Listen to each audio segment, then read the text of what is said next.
Hey everyone, welcome to सरकारी advance again. तो इस वीडियो में जो है मैं आप सभी के साथ एक इंपॉर्टेंट डिस्कशन करने वाला हूं एंड ये जो डिस्कशन रहेगा एम्स बीएससी नर्सिंग 2023 की काउंसलिंग से रिलेटेड रहने वाला है।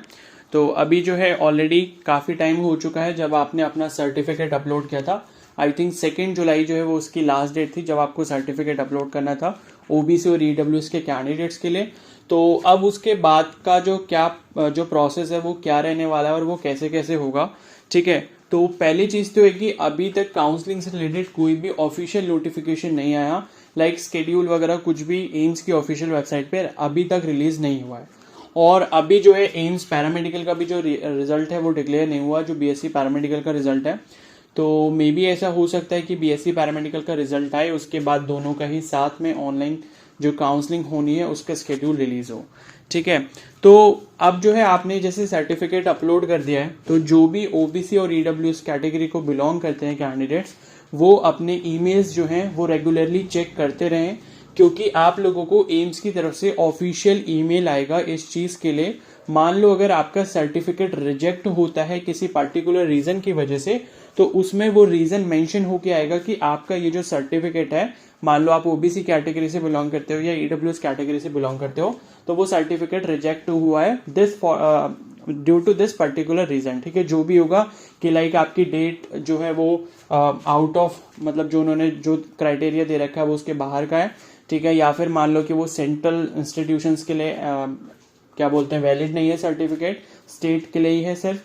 तो इस तरीके का जो भी आपको रीजन होगा वो मेंशन करके देंगे ईमेल में। तो अभी जो है आप रेगुलरली चेक करते रहो अपने ईमेल्स, ताकि आपको इन्फॉर्मेशन पता लग जाए कि हाँ आपका जो कैटेगरी सर्टिफिकेट है वो वहां से वेरीफाई हो चुका है। अब जिन कैंडिडेट्स के पास मेल नहीं आएगा, तो इसका मतलब है कि उन कैंडिडेट्स का सर्टिफिकेट जो है वो सक्सेसफुली एक्सेप्ट हो गया है। मेल सिर्फ उन्हीं कैंडिडेट्स को आता है, मतलब प्रीवियस ईयर तक का मैं बता रहा हूँ, 20 साल क्या पता कुछ अलग हो जाए तो वो कह नहीं सकते, लेकिन प्रीवियस ईयर तक के अकॉर्डिंग जो है मैं आपको बता रहा हूँ कि जो मेल है वो सिर्फ उन्हीं कैंडिडेट्स को आता है जिनका सर्टिफिकेट रिजेक्ट हुआ है, और वो रिजेक्ट क्यों हुआ है वो रीजन साथ में मेंशन किया जाता है। तो उसके बाद होता क्या है कि फिर आपको जनरल कैटेगरी से अपनी काउंसलिंग करवाने का चांस मिल जाता है, ठीक है। तो ये प्रोसेस होता है आगे। अब उसके बाद क्या होगा, जब आपका सर्टिफिकेट वेरीफाई हो जाएगा, आपको मेल वगैरह आ जाएगा जिन कैंडिडेट्स को आना है, जिनको नहीं आया मतलब उनका एक्सेप्ट हो चुका है। और उसके बाद का जो प्रोसेस है फिर क्या होगा, आपका फर्स्ट राउंड होगा काउंसलिंग का। फर्स्ट राउंड नहीं बल्कि उसको मॉक राउंड बोलते हैं, बीएससी नर्सिंग के कैंडिडेट्स के लिए होता है मॉक राउंड, ठीक है। बीएससी पैरामेडिकल में नहीं होता है मॉक राउंड, सिर्फ बीएससी नर्सिंग में होता है मॉक राउंड। तो मॉक राउंड जो होता है काउंसलिंग का, बेसिकली मॉक का मतलब होता है कि किसी की नकल करना या कॉपी करना या इमिटेट करना, ठीक है। तो होगा क्या कि मॉक राउंड की जो काउंसलिंग है वो ऑप्शनल होती है, मतलब आप उसमें पार्टिसिपेट करना चाहो तो कर सकते हो, अदरवाइज उसको छोड़ सकते हो। लेकिन छोड़ना नहीं चाहिए, एक्सेप्ट मतलब काउंसलिंग में पार्टिसिपेट सबको करना चाहिए, भले ही वो मॉक राउंड क्यों ना हो। तो मॉक राउंड बेसिकली इसलिए आपको करवाया जाता है सो दैट कि जब आप फर्स्ट राउंड की काउंसलिंग में एक्चुअल पर्पस के लिए जो है आप पार्टिसिपेट करने जा रहे होगे, तो उस टाइम पे आपको कोई भी प्रॉब्लम ना आए और आप उसमें कोई भी गलती ना करो, ठीक है। तो यहां पर जो है मतलब आपके जितने भी राउंड्स होंगे काउंसलिंग के, उसमें आपसे कोई भी रजिस्ट्रेशन फीस नहीं ली जाती है। तो आपकी जो भी काउंसलिंग का प्रोसेस है वो एकदम फ्री ऑफ कॉस्ट होता है। लेकिन फाइनल जो राउंड होता है जिसे हम ओपन राउंड ऑफ काउंसलिंग बोलते हैं, उसमें आपसे सिक्योरिटी फीस ली जा सकती है। तो ओपन राउंड की बात हम बिल्कुल लास्ट स्टेज पे करेंगे, लाइक जब सेकेंड राउंड खत्म हो जाएगा उसके बाद जो भी ऑफिशियल नोटिफिकेशन आएगा उसके बेसिस पर ही मैं आपको क्लियरली बताऊंगा कि ओपन राउंड हो रहा है अगर, तो उसमें क्या प्रोसेस रहने वाला है, ठीक है। और देखो, जो कैंडिडेट्स एग्जाम क्वालिफाई नहीं कर पाए, क्वालिफाई का मतलब ये है कि जितने क्वालिफाइंग मार्क्स थे, मिनिमम क्वालिफाइंग मार्क्स आप अपनी अपनी कैटेगरी के अकॉर्डिंग नहीं लेकर आ पाए हो, तो वो कैंडिडेट्स ओपन राउंड में भी एलिजिबल नहीं होंगे। ये जो क्वेश्चन है ये काफी सारे कैंडिडेट्स ने मेरे से इंस्टा पे भी पूछा कि मेरे सपोज 38 मार्क्स हैं और मैं सपोज ओबीसी कैटेगरी से हूं, और क्या मैं ओपन राउंड में पार्टिसिपेट कर सकती हूं या मुझे ओपन राउंड में कोई कॉलेज मिल सकता है। तो इसका आंसर एब्सोल्युटली नो है, ठीक है, क्योंकि लास्ट ईयर ये चीज देखी जा चुकी है ऑलरेडी। लास्ट ईयर क्या होता कि एम्स बीएससी पैरामेडिकल की लगभग आप मानकर चलो आई थिंक 200 के आसपास सीट्स खाली रह गई थी, और वो सीट्स खाली इसलिए रह गई थी क्योंकि उनके पास ऐसे कैंडिडेट्स नहीं थे जिन्होंने एग्जाम क्वालिफाई किया हो, और जिन्होंने एग्जाम क्वालिफाई किया था और उसमें से जिस जिस कैंडिडेट ने काउंसलिंग में पार्टिसिपेट किया था उन सभी को सीट अलॉट कर दी गई थी। तो बहुत सारे कैंडिडेट्स लास्ट मोमेंट तक बस यही एक्सपेक्ट करते रह गए कि हाँ कोई शायद नोटिस आएगा जिसमें ये मेंशन किया होगा कि ओपन राउंड में बाकी सारे अदर कैंडिडेट्स भी जो है पार्टिसिपेट कर सकते हैं जिनके क्वालिफाइंग मार्क्स नहीं आए हैं, उससे कम आए हुए हैं। ठीक है, तो लास्ट ईयर ये चीज ऑलरेडी हो चुकी है, तो उसी के बेसिस पे मैं आपको आंसर इसका नो दे रहा हूं कि आपके अगर जो भी आपकी क्वालिफाइंग मार्क्स है, मान लो अगर आप जनरल कैटेगरी से हो तो 50 से अगर कम है, या अगर आप ओबीसी ईडब्ल्यूएस कैटेगरी से हो तो अगर 45 से कम है, या फिर अगर आप एससी एसटी से बिलोंग करते हो तो अगर आपके 40 मार्क्स से कम है तो आप किसी भी राउंड में पार्टिसिपेट नहीं कर पाओगे, भले ही वो ओपन राउंड की काउंसलिंग क्यों ना हो। ठीक है, ये जो काम है ये 2021 तक हो पाता था। 2021 तक ये ऐसा 50% वाला जो क्राइटेरिया या जो मिनिमम क्वालिफाइंग वाला क्राइटेरिया है वो नहीं था। तो जिसके कम मार्क्स थे, मान लो किसी के 35 भी है, तो वो भी ओपन राउंड में पार्टिसिपेट कर सकता था, वो सबके लिए ओपन रहता था। ठीक है, तो लेकिन इस बार ऐसा नहीं होगा, तो ये चीज आप अच्छे से समझ लो। जो पीडीएफ आई है रिजल्ट की, सिर्फ वही कैंडिडेट्स पार्टिसिपेट कर पाएंगे काउंसलिंग में, चाहे वो मॉक राउंड हो, फर्स्ट राउंड हो, सेकंड राउंड हो, या फिर ओपन राउंड की काउंसलिंग हो। ठीक है, मॉपअप राउंड नहीं होता, मॉपअप राउंड की जगह डायरेक्टली ये लोग ओपन राउंड करवाते हैं। ठीक है, तो ये चीज आई होप क्लियर हो गई होगी। तो मॉक राउंड जो होगा, जो कि आपका बेसिकली फर्स्ट राउंड कह सकते हैं अगर हम सीरियल नंबर के अकॉर्डिंग बोले, तो first round is mock round, लेकिन उसके जस्ट बाद आपका फर्स्ट राउंड ऑफ काउंसलिंग होगा जो कि आपका फर्स्ट एक्चुअल राउंड होगा, यानी कि रियल राउंड होगा। ठीक है, तो मॉक राउंड की काउंसलिंग में सेम वैसे ही प्रोसेस करना है जो आपको फर्स्ट राउंड की काउंसलिंग में आगे जाके करना होगा। सबसे पहले आपके पास आप लॉग इन करोगे, डैशबोर्ड पे अपने जाओगे, वहां पर आपके पास काउंसलिंग रजिस्ट्रेशन का लिंक आएगा, उस पर क्लिक करोगे, दोबारा से अपना रजिस्ट्रेशन करोगे, अपना पासवर्ड वगैरह क्रिएट करोगे। उसके बाद फाइनली आपके पास लास्ट में जाके चॉइस फिलिंग का ऑप्शन आएगा।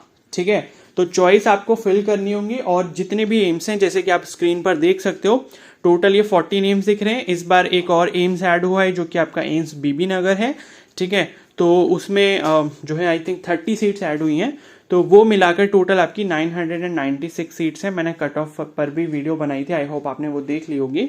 ठीक है, तो टोटल जो है 15 एम्स हैं, और ये 15 एम्स आप सारे के सारे अपने चॉइस फिलिंग में भर सकते हो। उसमें ऐसा कुछ भी रेस्ट्रिक्शन नहीं होता कि आपको सिर्फ इतने ही कॉलेजेस सेलेक्ट करने हैं जितने आपके पास प्रेजेंट हैं। मतलब 15 सपोज आपके पास हैं, तो 15 के 15 all colleges you can fill. ठीक है, सभी के सभी कॉलेज आप फिल कर सकते हो।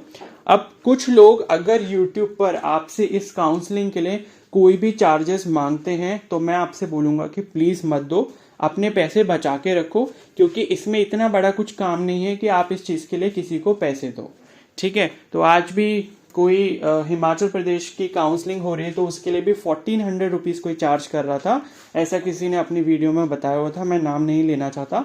ठीक है, तो प्लीज इन सब चीजों से दूर रखना, क्योंकि ये आपका पैसा नहीं है, आपके पेरेंट्स का है, वो पैसा काफी ज्यादा मेहनत करके आता है, तो ये चीज आपको सोचनी चाहिए। ठीक है, तो मैं जब सारी चीज आपको बता रहा हूं तो प्लीज अगर आप उसी को फॉलो कर लोगे तो आपको बिल्कुल सही गाइडेंस मिल जाएगी, एंड आपको बेस्ट अपने लिए एम्स कॉलेज मिल पाएगा। ठीक है, तो 15 कॉलेजेस आप अपनी चॉइस फिलिंग में सिलेक्ट कर पाओगे। अब देखो, आपकी कितनी भी रैंक हो, मान लो आपकी 700 रैंक है, 800 रैंक है, या 1400 रैंक है, और आपकी कोई भी कैटेगरी हो, कोई मतलब नहीं उससे। जब आप चॉइस फिलिंग करते हो तो देखो, चॉइस फिलिंग में आप सभी के सभी कॉलेज फिल कर सकते हो। ठीक है, अब कुछ ज्ञानी लोग आकर यूट्यूब पर ये भी बोलते हैं कि मान लो आपकी काफी ऊपर रैंक है, 700 है, 800 है, तो आप एम्स मंगलागिरी को टॉप पे रख दो, या एम्स जो भी मतलब अभी न्यूली ओपन एम्स हैं, जिसमें न्यूली ओपन आपका बीएससी नर्सिंग कोर्स है, कि एम्स बीबी नगर डाल दो फर्स्ट नंबर पे, तो वो आपको अलॉट हो जाएगा। ठीक है, अदरवाइज आपको कॉलेज नहीं मिलेगा। तो प्लीज इस नॉनसेंस वाले लॉजिक से दूर रहना। ठीक है, सिंपली आपको करना क्या है, आपको जो भी कॉलेजेस अपनी चॉइस फिलिंग में फिल करने हैं, आप बेस्ट से लेके वर्स्ट कॉलेज तक फिल करना।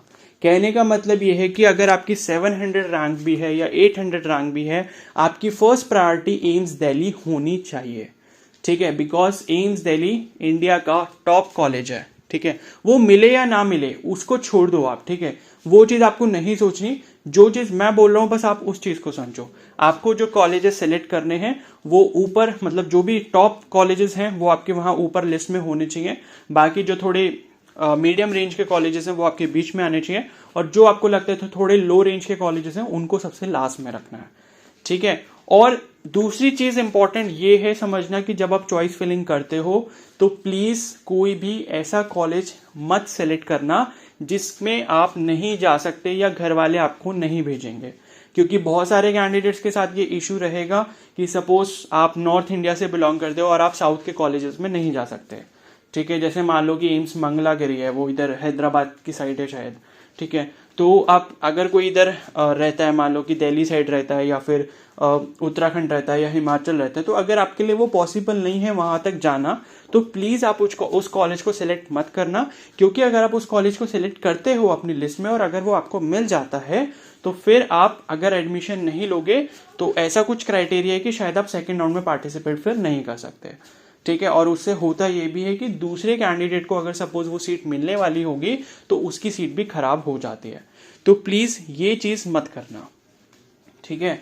तो बस दो सिंपल से रूल याद रखो कि ऐसा कॉलेज बिल्कुल सेलेक्ट नहीं करना जिसमें आपको जाना नहीं है या आपके घर वाले नहीं भेजेंगे। और पहला रूल ये है कि बेस्ट से लेके वर्स्ट कॉलेज आपको सिलेक्ट करना है, मतलब जो सबसे अच्छे हैं उनको सबसे टॉप पे रखना है। रैंक डजंट मैटर, क्योंकि आपको जो कॉलेज अलॉट होना होगा वो आपके प्रेफरेंसेस और आपके मेरिट जब मैच होगी उसी के बेसिस पे आपको कॉलेज अलॉट किया जाएगा। ये सिंपल सा लॉजिक है, बहुत सारे कैंडिडेट्स इसको नहीं समझ पाते, इसीलिए मैं आपको ईजी लैंग्वेज में एक्सप्लेन कर रहा हूँ। तो इनिशियली मैं अभी इसीलिए बता रहा हूँ सो दैट जब अभी काउंसलिंग का एक्चुअल फेज आएगा तब बहुत सारे कैंडिडेट्स पैनिक रहते हैं, तो इसलिए उनको काफ़ी ज़्यादा प्रॉब्लम होती है समझने में, इसलिए मैं आपको अभी से ये चीज़ क्लियर कर रहा हूँ, ठीक है। तो बेस्ट कॉलेजेस ऊपर रखने अपनी लिस्ट में, रैंक आपकी कितनी भी हो डजेंट मैटर, ठीक है। कोशिश यही करो कि आपको बेस्ट कॉलेज मिलना चाहिए। जैसे मान लो कि एम्स दिल्ली फर्स्ट नंबर पे रख दिया, फिर जोधपुर या भोपाल सेकंड नंबर पे रख दिया, ऋषिकेश रख दिया, भुवनेश्वर रख दिया, पटना रख दिया, ठीक है। तो ये थोड़े अच्छे कॉलेजेस हैं जिनको हमको ऊपर रखना चाहिए। बाकी मैं इस पर एक अलग से भी वीडियो बनाऊंगा कि आपकी प्रायोरिटी लिस्ट किस तरीके की होनी चाहिए बेस्ड ऑन जो भी उनकी डिमांड है कॉलेजेस की, यानी कि जितनी उनकी अच्छी रैंकिंग है उसके बेसिस पे मैं आपको बता दूंगा कि किस तरीके से आपकी प्रेफरेंस वाली लिस्ट होनी चाहिए, ठीक है। तो ये चीज़ करना, तो इससे क्या होगा कि आपको बेस्ट कॉलेज जो आपके लिए होगा वो आपको मिल जाएगा, ठीक है। इतना सही करना है। और बाकी मान लो अगर किसी को लगता है कि मेरे घर के पास का होना चाहिए कॉलेज में, ज़्यादा दूर नहीं जा सकते, तो लाइक कोई हिमाचल से बिलोंग करता है तो उसके लिए सपोज दिल्ली तक आना अगर प्रॉब्लमैटिक है, ठीक है, या कोई भी और कॉलेज है, मान लो ऋषिकेश है, एम्स ऋषिकेश, वहां तक भी आना थोड़ा उसके लिए डिफिकल्ट है, तो आप एम्स बिलासपुर को टॉप पे रखो, कोई प्रॉब्लम नहीं है, ठीक है। वो सबके अपने खुद के ओपिनियंस हैं कि हमारे घर में ऐसी कंडीशन है, हमारे पेरेंट्स अलाउ नहीं करेंगे, या जो भी चीज़ें आपके साथ हैं, तो उसको सोचकर फिर आपको अपनी प्रेफरेंसेस अलग से बनानी चाहिए, ठीक है। और अदरवाइज जनरल सिनेरियो में सिंपल अपना लॉजिक यही रखना है कि बेस्ट कॉलेजेस टॉप पे, एवरेज कॉलेजेस बीच में, और जो थोड़े लो रेंज के कॉलेजेस हैं जिसमें अभी न्यूली स्टार्ट हुआ है एम्स, ये जो बीएससी नर्सिंग का कोर्स है वो आपको नीचे रखने हैं, ठीक है।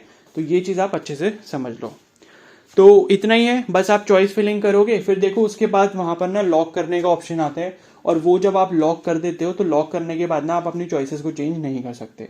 तो वहां पर आई थिंक लॉक करने का भी ऑप्शन आएगा और सेव करने का भी ऑप्शन आएगा। तो मैं तो यही बोलूंगा कि जब तक लास्ट डेट ना हो तब तक आप उसे लॉक मत करना, लास्ट डेट पर ही लॉक करना, सो दैट कि लास्ट मोमेंट तक अगर आपका जो है प्लान चेंज होता है कि मेरे को ये कॉलेज ऊपर नीचे करना है तो वो आप कर सको। बहुत सारे कैंडिडेट्स होते हैं वो पहले दिन ही जैसे उन्हें पता लगेगा कि हाँ रजिस्ट्रेशन स्टार्ट हो गया, वो सब कुछ करके अब जो है फाइनल करके सबमिट कर देंगे, और फिर वो बाद में ऐसे आएंगे मेरे को मैसेज करने इंस्टा पे कि ऐसा ऐसा हो गया है, मेरे को ये कॉलेज नहीं चाहिए ऊपर, मेरे को ऊपर रखना है, तो फिर मैं भी कोई हेल्प नहीं कर पाता उनकी, ठीक है। तो इसलिए मैं ये सब चीज़ें आपको एडवांस में बता रहा हूँ सो दैट कि आपको ये चीज़ पता है तो आप वो गलती ना करो, ठीक है। बस इतना ही प्रोसेस रहता है। फिर चॉइस फिलिंग करने के बाद आप उसका जो प्रिंट है वो पीडीएफ फॉर्म में सेव कर लेना, और जब रिजल्ट आएगा तो आपको पता लग जाएगा कि आपको कौन सा कॉलेज अलॉट हुआ है, ठीक है। बाकी जो भी टर्म्स एंड कंडीशंस हैं, इंस्ट्रक्शंस हैं, वो जब पीडीएफ आ जाएगी काउंसलिंग की तब मैं आपको अलग से वीडियो में एक्सप्लेन कर दूंगा, एक एक पॉइंट अच्छे से समझ लेना, सो दैट कि जब आपको कॉलेज मिल रहा है तो उस पर अगर आप एडमिशन नहीं लेते हो तो उसके बाद आपके साथ क्या क्या होगा, ठीक है। बाकी कोर्स को बीच में छोड़ते हो तो 5,000 रुपीज़ की पेनल्टी है, कुछ लोग अभी 1 लाख रुपए भी बोल रहे थे कि 1 लाख भरने पड़ते, तो ऐसा कुछ नहीं है। 5,000 रुपये आप पे करके अपने ओरिजिनल डॉक्यूमेंट्स कॉलेज से ले सकते हो, कोर्स को बीच में छोड़ सकते हो। क्योंकि बहुत सारे कैंडिडेट्स का प्लान रहता है कि अभी हम ये ज्वाइन कर लेंगे फिर हम नीट क्रैक करेंगे, तो उनके लिए मैंने ये बता दिया। वैसे मैंने एक अलग से वीडियो में भी बताया था, ठीक है। तो बस इतना ही इंपॉर्टेंट डिस्कशन था ये, तो बस इतना ही बताना था। अब जब एक्चुअल जो नोटिफिकेशन है इस चीज़ के रिगार्डिंग आ जाएगा तब मैं आपको इन्फॉर्म कर दूंगा। तब तक चैनल को सब्सक्राइब कर लो, बेल आइकन को प्रेस कर लो, और कोई डाउट हो तो मेरे से इंस्टाग्राम पे पूछ लेना। Okay, so thank you and have a nice day.